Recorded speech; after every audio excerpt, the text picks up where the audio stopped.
अस्सलाम वालेकुम नाज़रीन, में शाफ़ात ख़ान आप सभी का इस्तकबाल है प्रोग्राम ऐसे नहीं चलेगा में। आज हम बात करेंगे भारत चीन सीमा विवाद को लेकर, जिसमें चीन के घुसपैठियों का मुकाबला करते हुए हमारे 20 जवान शहीद हो गए। आखिर सरकार, विपक्ष और जनता को अंधेरे में क्यों रखे हुए है? आज हम सरकार से सवाल करेंगे और नाज़रीन को हकीकत हाल से बाखबर करने की कोशिश करेंगे। सवाल करना देश हित के खिलाफ या देशद्रोही नहीं है। विपक्ष की जिम्मेदारी है कि वो सत्तारूढ़ पार्टी से सवाल करे, मीडिया की जिम्मेदारी है कि वो सरकार से सवाल करे। बीते कुछ सालों से सत्तारूढ़ पार्टी से सवाल करने पर जितना सरकार नहीं तिलमिलाती है, उससे कहीं ज़्यादा गोदी मीडिया और आईटी सेल तिलमिला उठता है। अब यही देख लीजिए, भारत चीन सीमा पर पिछले एक माह से तनाव है। जून में ये सिलसिला कुछ ज़्यादा हो गया, यहाँ तक कि चीन की सेना भारत की सीमा में घुस आई, जिस पर राहुल गांधी लगातार सवाल कर रहे थे, सरकार से पूछ रहे थे, क्या चीन की सेना हमारी सीमा में दाखिल हुई है? क्या रक्षा मंत्री बताएंगे कि लद्दाख में चीन ने कब्जा किया है? और भी कई अहम सवाल विपक्ष ने किए। सरकार बजाय इन सवालों के जवाब देने के तारीख में नेहरू के भारत को छेड़ रही है। हालांकि 2014 से पहले यही लोग कांग्रेस सरकार से खूब तीखे सवाल करते थे। इन्हें वो वक्त भी याद रखना चाहिए। ऐसे नहीं चलेगा। आज आप सरकार में हैं तो विपक्ष सवाल ज़रूर करेगा और सवाल करना भी चाहिए, वरना सरकार बेसिमती का शिकार हो सकती है। गलवान घाटी में हुई झड़प को आप देखें। सरकार ने विपक्ष और जनता को किस तरह अंधेरे में रखा, दुरुस्त बात नहीं बताई। चीनी सैनिक गलवान घाटी में रॉड, लाठी और पत्थर लेकर आए थे। हमारे जवान निहत्थे थे, उसके बावजूद 20 जवान शहीद हो गए। 15 जून की रात में भारत चीन सरहद पर लद्दाख के गलवान घाटी में दोनों देशों की सेना में झड़प हुई। 16 जून को दोपहर में आधिकारिक बयान आता है कि भारत के 3 सैनिक शहीद हुए हैं। फिर देर रात बयान आता है कि कुल 20 सैनिक शहीद हुए हैं। और इस घटना के बहुत देर बाद 17 जून को प्रधानमंत्री मोदी का बयान कुछ इस तरह का आता है। भारत सांस्कृतिक रूप से एक शांति प्रिय देश है। हमारा इतिहास शांति का रहा है। भारत का वैचारिक मंत्र ही रहा है, लोकाः समस्ताः सुखिनो भवन्तु। 18 जून को विदेश मंत्रालय का बयान आता है कि हमारा कोई सैनिक लापता नहीं है। फिर खबर आती है कि 10 सैनिकों को चीन से लंबी बातचीत के बाद रिहा कराया गया। आखिर ऐसा क्यों? आपने पूरी जानकारी क्यों नहीं दी? आपने चीन को लाल आंख क्यों नहीं दिखाई? आखिर आपके हाथ क्यों बंधे हुए थे? पाकिस्तान की बात हो तो जनता के जज्बात को उकसाया जाता है, मुंहतोड़ जवाब देने की बात होती है। फिर चीन को लेकर चुप्पी क्यों? इसका जिम्मेदार कौन है?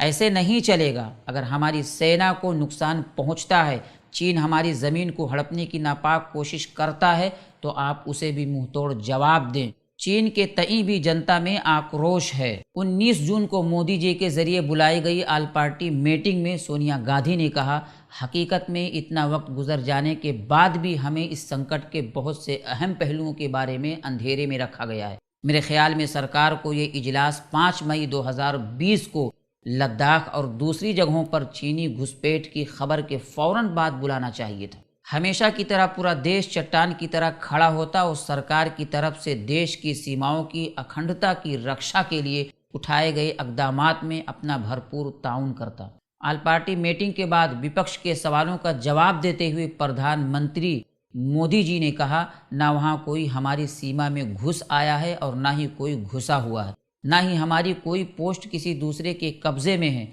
न वहाँ कोई हमारी सीमा में घुस आया है, न ही कोई घुसा हुआ है, न ही हमारी कोई पोस्ट किसी दूसरे के कब्जे में है।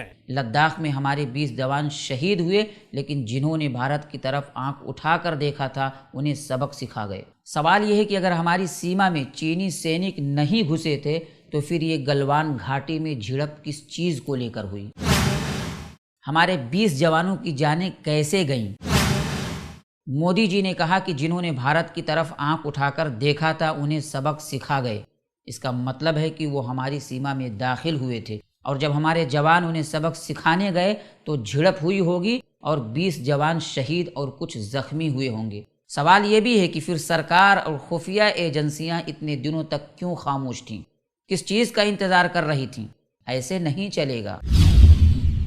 बता दें कि एक तरफ सरकार कह रही है कि हमारे जवान सबक सिखा गए, इसी चीज को लेकर मीडिया में खबरें चल रही हैं कि चीन के 43 सैनिक मारे गए, लेकिन चीन की तरफ से अभी तक ऐसा कोई आधिकारिक बयान सामने नहीं आया जिसमें इस बात का एतराफ़ हो कि उसके सैनिक मारे गए हैं। हमें सरकार और अपनी सेना पर पूरा यकीन है, लेकिन एक एंकर होने के नाते सवाल ज़रूरी है कि सरकार से पूछा जाए और जनता को पूरी घटना से बाखबर किया जाए। इस बीच ये भी देखा जा रहा है कि लोग चाइनीज़ सामानों का विरोध कर रहे हैं, चीन के सदर का पुतला जला रहे हैं। ये तमाम चीज़ें भावनात्मक हद तक तो सही हैं, लेकिन इसके आड़ में सरकार पर उठ रहे सवालों को छुपाया नहीं जा सकता। सरकार चीनी कंपनियों से मिलकर बड़े बड़े प्रोजेक्ट्स पर काम कर रही है। सरदार पटेल की मूर्ति एक चाइनीज़ कंपनी ने तैयार किया है। हमारे हाथों में मौजूद मोबाइल या उसके पार्ट्स चाइना ने मैन्युफैक्चर किया है।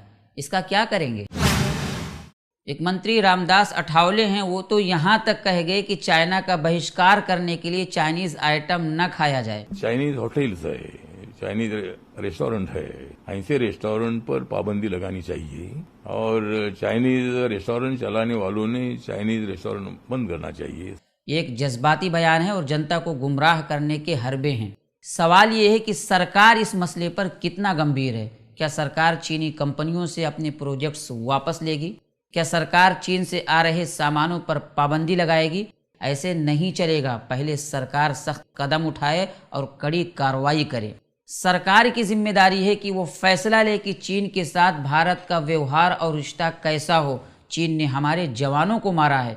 हमारा सवाल तब भी सरकार से था और अब भी है, आखिर ठोस इक़दाम और हमारे शहीदों का बदला कब लिया जाएगा? फिल्म डायरेक्टर अनुराग कश्यप ने ट्वीट किया है, कितना बेवकूफ़ बनाओगे, वापस नापो। 56 नहीं 5.6 इंच है। ज़बरदस्ती बढ़ा चढ़ा के बोलते हो। नाजरीन, ऐसे नहीं चलेगा में आज बस इतना ही। आपसे गुजारिश है कि हमारे इस वीडियो को ज़्यादा से ज़्यादा लाइक और शेयर करें, और अगर आपने अभी तक हमारे इस चैनल को सब्सक्राइब नहीं किया है तो ज़रूर कर लें। बहुत बहुत शुक्रिया। अस्सलामु अलैकुम वरहमतुल्लाहि वबरकातुहू। ऐसे ही और वीडियोस बनाने में हमारी मदद करें।